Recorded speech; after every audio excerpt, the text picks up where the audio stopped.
Salut à tous, c'est Laurent Marchand, bienvenue dans la 25e vidéo des 49 vidéos d'éveil. J'espère que vous allez bien, j'espère que vous êtes en pleine forme. Cette vidéo va être une vidéo un peu particulière. Je pense que c'est une vidéo un peu gonflée. Je pense que c'est une vidéo que toute mon équipe n'approuve pas. En tout cas, ils n'approuvent pas forcément pas le contenu. Le contenu, je pense qu'ils me suivent totalement. Mais ils doivent se dire quand même, il est gonflé de faire ça parce que ça risque de diviser les gens. Oui, peut-être que ça risque de diviser les gens, mais je me dis que si je dois vraiment faire les choses honnêtement et vous proposer des réflexions qui sont vraiment des réflexions qui participent à l'éveil, alors je me dois de faire cette vidéo sur le pardon pour les inconscients. Je sais que ça va probablement beaucoup bousculer les gens, notamment ceux qui ont déjà des certitudes sur le pardon, et je pense que ça va bouillir aussi de l'autre côté de la vidéo, c'est-à-dire chez vous. Mais j'en appelle à votre intelligence et au fait que parfois, il est nécessaire de remettre en question ce sur quoi nous avons des certitudes. Je sais que moi, ça m'est arrivé, c'est pour ça que j'en arrive à faire cette vidéo sur le pardon pour les inconscients. Je pense que cette réflexion a fait énormément de bien à ma vie, énormément de bien à ma vie. Et je pense qu'on peut très bien continuer avec des notions qui sont les nôtres, c'est-à-dire que c'est pas parce que je vous ai dit dans une vidéo ou je vous ai parlé dans une vidéo du pardon pour les inconscients que c'est une vérité. Ça peut ne pas l'être pour vous, mais en tout cas, je vous propose la réflexion. Et si derrière ça, derrière cette vidéo, vous y trouvez quelque chose qui peut vous faire du bien et qui peut transformer votre vie, eh bien, j'en serais très, très, très heureux. Donc, ça s'appelle le pardon pour les inconscients. On en parle juste après le petit jingle. Alors, mes amis, le pardon pour les inconscients. Je pense que vous avez compris que depuis le début de cette série sur la relation, j'insiste beaucoup sur la responsabilité. J'insiste beaucoup sur le fait que il est capital de savoir à la fois quel modèle relationnel je veux mettre en place avec les autres, c'est-à-dire que je me cale sur un truc en conscience, c'est-à-dire je sais en conscience quel type de relation je peux avoir avec les autres. Il y a des gens qui voudront que de la relation bienveillante. Ça ne veut pas dire qu'en fait ils fuiront le conflit, en tout cas je ne leur souhaite pas. Je pense que c'est important aussi d'avoir parfois de temps en temps des idées qui s'entrechoquent avec les autres et une possibilité à la fois de se remettre en question ou à la fois de trouver des accords. Mais je pense que dans la relation d'amitié à long terme, dans la relation sociale à long terme, il est important de savoir sur quoi on se base. Je pense qu'il y a des gens qui aiment la maltraitance. Je sais aussi qu'il y a des gens qui payent des fortunes pour s'habiller en cuir, mettre des boules rouges dans la bouche et se faire fouetter les fesses. Ils aiment ça. D'autres n'aiment pas ça. D'autres préfèrent les relations dans lesquelles on ne se prend pas la tête, on discute de la pluie et du beau temps et on rigole. Et je trouve que c'est très sain de savoir que c'est ça qui nous plaît. Plutôt que d'imaginer que c'est autre chose et en fait de se voir aller mettre des combinaisons en cuir ou aller vers des relations que on pourrait juger comme étant très superficielles. Mais en fait, ça peut nous convenir parfaitement. Il n'y a pas de jugement à avoir sur ce qu'on a envie de choisir dans la relation avec les autres, ce qu'on a envie, ce qu'on cherche à partager avec les autres. Il n'y a pas de jugement à avoir. Il y a ce qui nous convient à nous. Notre modèle relationnel, il faut l'assumer aussi de l'autre côté, c'est-à-dire je veux effectivement des gens qui soient comme ci ou comme ça dans ma vie, je vais les choisir parce que je vais les reconnaître, je vais plus me laisser piéger par des gens qui vont me faire des sourires et qui vont petit à petit installer une relation méprisante ou une relation désagréable avec moi. Non, non, je vais voir parce que je sais. Comme je sais, je vois, et comme je vois, je choisis.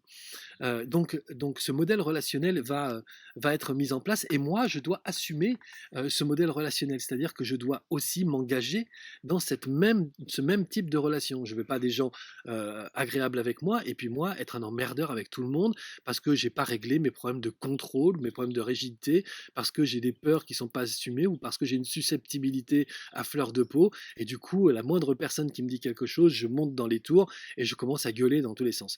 Donc c'est vraiment l'idée d'un échange responsable et conscient. Donc vous avez bien compris que je parle de ça depuis le début. Dans cet échange responsable et conscient, il y a une part de lucidité. Cette lucidité me permet de savoir qui je suis dans la relation, parce que j'y ai réfléchi en toute honnêteté, en toute clarté avec moi-même. Je sais que parfois avec certaines personnes, j'ai été un mec bien et je sais que parfois avec certaines personnes, j'ai été un abruti. Je sais que parfois j'ai eu des mots qui ont été durs et parfois je sais aussi que j'ai été le plus doux des hommes. Je sais aussi que parfois j'ai utilisé la manipulation. Je sais que parfois j'ai trompé, je sais que parfois j'ai menti. Je le sais parce que je suis pas dans le déni vis-à-vis de moi-même. Donc quand on travaille sur soi, sur la conscience et la responsabilité dans la relation, le pardon commence à devenir une notion tout à fait particulière. C'est-à-dire que déjà, à titre personnel, on commence à se dire, je n'ai pas besoin du pardon des gens parce que je suis conscient de qui je suis. Et si aujourd'hui j'avais besoin d'aller chercher le pardon de quelqu'un, ce serait pourquoi? Ce serait pour qu'il m'absout d'une faute que j'ai commise et que je n'assume pas moi-même. Or, si je suis responsable, j'assume l'intégralité des conséquences des actions que j'ai eues dans ma vie, des mots que j'ai dits dans ma vie, des attitudes que j'ai eues envers les autres. Je ne suis ni une bonne personne, ni une mauvaise personne. Je ne fais pas partie des bons ou des méchants. Je suis une personne, et cette personne-là fluctue, mais elle fluctue en conscience. Et je sais que même si à un autre moment de ma vie, j'étais totalement inconscient, pris par mes colères, etc., aujourd'hui, je suis capable de dire j'ai été cette personne-là et d'en assumer les conséquences. Ça veut dire, je ne demande pas le pardon à qui que ce soit. Parce que j'ai confiance dans ma capacité à être responsable de qui je suis, et j'ai confiance dans ma capacité à transformer qui je suis pour rentrer avec les autres dans une relation qui soit une relation propre. De la même manière, est-ce que moi, je vais accorder mon pardon? Des gens autour de moi ont été merveilleux et d'autres gens autour de moi ont été odieux. Parfois, ce sont les mêmes personnes qui ont été pendant des années merveilleux, qui se sont mis à être odieux du jour au lendemain. Est-ce que je vais pardonner à ces gens-là? Et qu'est-ce que ce pardon va apporter à l'autre et va m'apporter à moi-même? Lorsque je pardonne, j'absous. Et quand j'absous, je me mets au-dessus. Ma posture est, je suis celui qui te donne le pardon. Je suis une sorte de curé face à un disciple. Je suis un maître face à un élève. Et ça, quand on prend la responsabilité dans la relation, c'est absolument pas possible. Parce que je sais que si les autres ont été odieux avec moi, c'est aussi parce qu'à un moment donné, d'une façon ou d'une autre, par mon comportement ou par les choses de la vie, une porte s'est ouverte pour que ce soit possible. Et donc, du coup, pardonner ces gens qui ont été odieux avec moi, qui m'ont fait du mal, peut-être même physiquement, ces gens qui m'ont fait du mal, en fait, je fais confiance à la responsabilité qu'ils ont d'eux-mêmes dans la relation. Je fais confiance et je pense que je les respecte encore plus parce que je leur fais confiance dans leur capacité à savoir de manière consciente quelle personne ils ont été dans la relation avec moi. Le fait de les pardonner, c'est me mettre dans une posture supérieure qui dit je t'absous de tes péchés parce que je suis le saint et tu es le vilain. Et en te pardonnant, je reprends encore une fois une supériorité face à toi.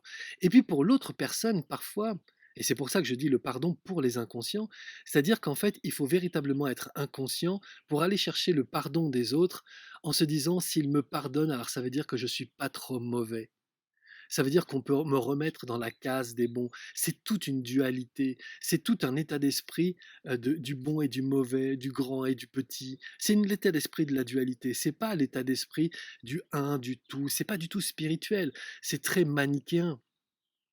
Donc si aujourd'hui je suis un pauvre type qui a fait du mal à quelqu'un et qui cherche absolument à avoir son pardon, c'est parce que je ne suis pas capable moi-même de sortir de cette crise intérieure qui m'a fait faire le mal, qui m'a fait faire la violence, qui m'a fait faire la douleur. Je ne suis pas capable de sortir de cette crise intérieure et j'ai besoin que l'autre vienne me caresser la tête pour que je puisse la relever et dire ça va, je ne suis pas totalement horrible, je ne suis pas totalement méchant. Mais quand je suis responsable de ma relation, et c'est vraiment ça qui est important dans cette vidéo, c'est lorsque je suis responsable de la relation, ce pardon, en fait, ne résonne en rien. Personnellement, je ne veux pas qu'on me pardonne. Ne me pardonnez pour rien. Si vous êtes de mes amis ou de mes proches et que vous regardez cette vidéo, je vous le dis, quoi qu'il se soit passé entre nous dans la vie, si aujourd'hui on a encore des contacts, on n'a plus des contacts, ne me pardonnez de rien. Je suis responsable de ce que j'ai été hier, de ce que je suis aujourd'hui et de ce que je serai demain.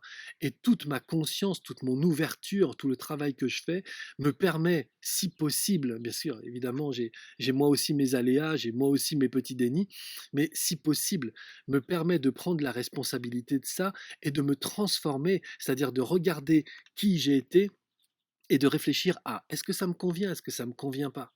Si ça me convient, continue, évolue. Si ça te convient pas, change, mon pote. Mais arrête d'aller chercher le pardon chez les autres. Donc, ne me pardonnez pas. Et pareil, si vous êtes des gens avec qui j'ai eu des altercations et avec qui aujourd'hui on n'a plus d'amitié, laissez-moi vous dire que je ne vous pardonne pas et que je ne vous pardonnerai jamais. Parce que je sais que vous êtes probablement des gens conscients et si vraiment vous êtes des inconscients, un jour je vous donnerai mon pardon parce que vous en aurez besoin avant de mourir probablement. C'est si important pour vous. Mais pour moi, ça ne l'est pas du tout. Et je ne vous pardonnerai jamais parce que j'ai confiance dans votre capacité à vous remettre en question. J'ai confiance dans votre capacité à comprendre que vous avez été responsable des actes malveillants que vous avez eus contre moi ou contre d'autres personnes. Et donc, je sais que cette conscience-là, comme vous l'avez, eh bien, elle vous portera vers quelque chose de meilleur pour vous et que cette relation qui a été celle qu'on a partagée et qui s'est finalement mal terminée, eh bien, sera le levier ou sera la marche sur laquelle nous grandirons tous ensemble. Donc, c'est pour ça que je parle du pardon pour les inconscients. Faut-il être inconscient aujourd'hui pour aller chercher le pardon? Nous sommes plus dans la même société que dans les années 80 ou dans les années 90. On n'est plus du tout dans cette même société-là. Aujourd'hui, nous sommes dans une société où nous avons accès à la spiritualité sans parler comme des illuminés. On a accès à la spiritualité sans être considérés comme des gens dans des sectes. On a accès à la spiritualité. Aujourd'hui, être spirituel, c'est plus ni une maladie, ni un truc qu'on cache parce que ça appartient pas aux religions et parce qu'on se dit, oh là là, on va se faire tomber dessus par quelqu'un. Non, non, aujourd'hui, on peut partager notre spiritualité. Aujourd'hui, c'est possible de parler du tout, c'est possible de parler du un, c'est possible de parler de l'univers et de Dieu sans faire des références sans avoir des références religieuses. Aujourd'hui, la conscience s'ouvre à ça. La conscience grandit et évolue. Et cette conscience, elle nous permet aujourd'hui, contrairement à ce qui se passait il y a encore 10 ans ou 15 ans, elle nous permet aujourd'hui de nous regarder véritablement dans les yeux, nous-mêmes et entre nous et de regarder justement avec un certain niveau de conscience ce qu'on est capable de faire et de partager, de dire et d'échanger, d'acter vers l'autre et de recevoir de quelqu'un d'autre. Nous en sommes conscients. Et tous les gestes que vous allez poser dans vos relations avec les autres, ce sont des gestes dont vous êtes conscients. Les gens sont vraiment tellement loin d'être des imbéciles, tellement loin. Les gens savent bien lorsqu'ils ont été désagréables, impolis ou violents avec quelqu'un, ils le savent. Et ceux qui aujourd'hui, en 2018, affirment qu'ils ne le savent pas, sont des gens qui sont dans un déni profond parce que justement, la conscience évolue pour plein de raisons, le développement des outils de communication, le partage, l'ouverture en général du monde, enfin, tout nous rend plus conscients. Et donc cette conscience aujourd'hui est à la fois un salut, puisque c'est une voie par laquelle nous pouvons justement être dans la responsabilité, et c'est aussi une malédiction pour tous ceux qui veulent être dans le déni, parce que le déni n'est plus véritablement possible. Faut-il être fort aujourd'hui pour être resté et s'enfermer dans le déni? Faut-il être fort pour ça? Ne cherchez pas le déni, cherchez la responsabilité. Le déni, ça marche plus. La responsabilité, c'est la conscience d'aujourd'hui et de demain. Et dans cette conscience, vous savez profondément qui vous êtes. Ne cherchez pas le pardon des autres. Assumez qui vous avez été et transformez votre être au point de devenir celui que vous cherchez vraiment à devenir. Et, et de la même manière, ne prenez pas cette posture supérieure de, de, de pardonner l'autre dans une espèce d'absolution. Euh, Respectez-les en leur disant j'ai confiance dans le fait que si hier il s'est passé ça, aujourd'hui tu réfléchis et demain tu seras différent. Et je crois profondément qu'il y a derrière cette profonde capacité à arrêter de pardonner et à prendre la responsabilité de qui nous sommes dans la relation ou qui les autres sont dans la relation, je pense que derrière ça, il y a une vraie grande ouverture pour notre propre vie. Ne me pardonnez pas, je ne vous pardonnez pas, je vous ne pardonnerai pas. Je suis conscient et je sais que vous l'êtes. Je fais confiance dans ma capacité de me remettre en question et j'ai confiance dans votre capacité à grandir aussi de ce qui s'est passé dans vos relations avec les autres ou dans ce qui se passe dans vos relations avec moi. Voilà, c'était cette vidéo si particulière que je voulais faire avec vous et j'espère profondément que vous comprenez mon discours. Évidemment, commentez, dites ce que vous avez, ce qui vous passe par la tête, ce que vous avez sur le cœur. Si vous comprenez ça, partagez-le aussi avec moi, apportez aussi vos arguments et nous allons échanger là-dessus et franchement, je serai très très heureux de pouvoir vous répondre et de pouvoir participer à ce débat qui n'en est pas un, puisque l'idée c'est pas de savoir qui ici a raison ou pas, c'est vraiment une réflexion que je vous propose. Vous la suivez, bah, c'est génial, et puis vous la suivez pas, bah, c'est génial. Donc l'idée c'est vraiment ça, mais en tout cas l'échange est quelque chose avec lequel j'irai vers vous avec grand plaisir. Ok. Bon, je vous retrouve demain pour la 26e vidéo qui s'appelle Seul c'est bien aussi. C'est une vidéo sur la relation, mais sur Seul c'est bien aussi. Ok. Euh, je vous souhaite une excellente journée. À demain. D'ici là, soyez heureux. C'était Laurent Marchand. Ciao.